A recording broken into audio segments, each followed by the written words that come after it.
Yeah, I couldn't agree more. I've thought the same thing about university professors for a long time, is that they get exactly what they deserve because they never stand up and say no.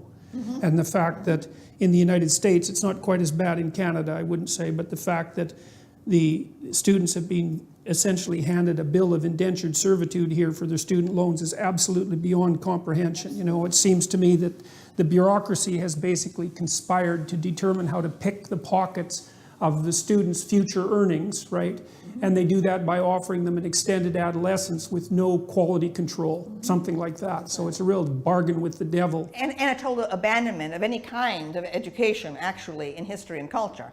Right? It's gone along with it. That is the transformation into a cafeteria kind of a menu, okay, where you can pick this course or that course or this course without any kind of guidance from the university about a central core curriculum that teaches you history and chronology and introduces you to the basics, right? Because our professors are such prima donnas, they can only teach in their little areas. So we have this total fragmentation, okay? The great art history survey courses are being abandoned steadily. Okay? Why? Because graduate students are not trained to see the great narratives, because we are taught now that narratives are false. Okay, so that's another issue that I'd like to bring up, because one of the things I cannot figure out is the alliance between the postmodernists and the neo-Marxists.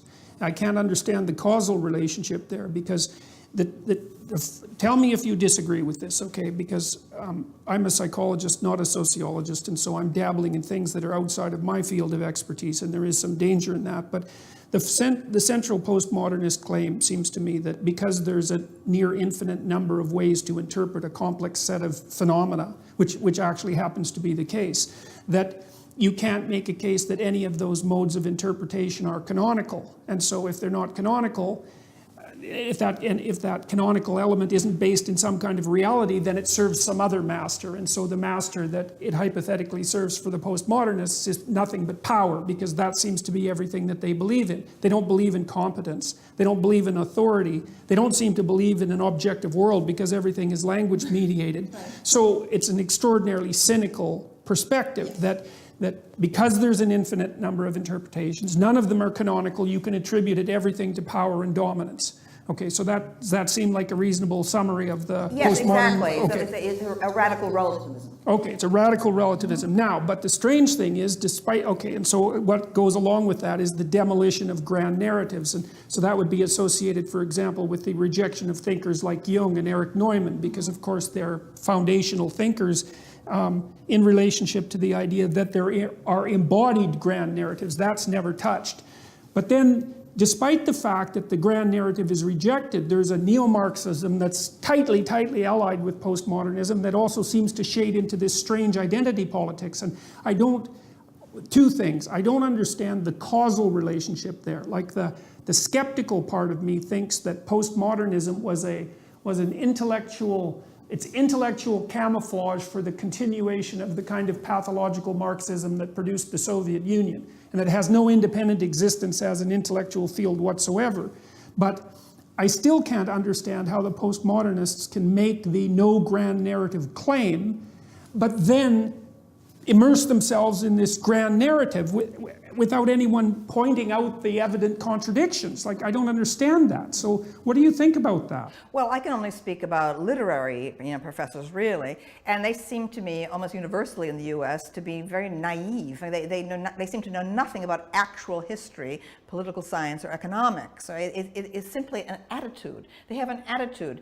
Marxism becomes simply a badge by which they telegraph their solidarity with a working class that they have nothing to do with, right? I mean, and generally nothing but contempt. Yes, and the thing is that the campus leftists are almost notorious, okay, for their rather snobbish treatment of staff. I mean, they don't have any rapport with the actual working class members of the of the infrastructure, the janitors, and and even the secretaries. There's a kind of high and mighty aristocracy, about these are people who have wandered into the English department, right? were products of a time when, during the new criticism, okay, when history, both history and psychology had been excluded, right? I mean, my ambition, okay, was, I mean, I love the new criticism, okay, as a style of textual analysis, right? And the new criticism had multiple interpretations, okay, that were possible, okay, and that were encouraged. In fact, one of the great projects was Maynard Mack's series, 20th Century Views, where you had, at least books, I adored them in college. It was about Jane Austen, or about, you know, Emily Bronte, or about Wordsworth, and they were collections of alternate views of the same thing. The idea that there were no alternate views and there was no relativistic, you know, situational kind of an interpretive approach is nonsense, okay? But the point was, we needed to restore, okay, history to literary study, okay, and we needed to add psychology.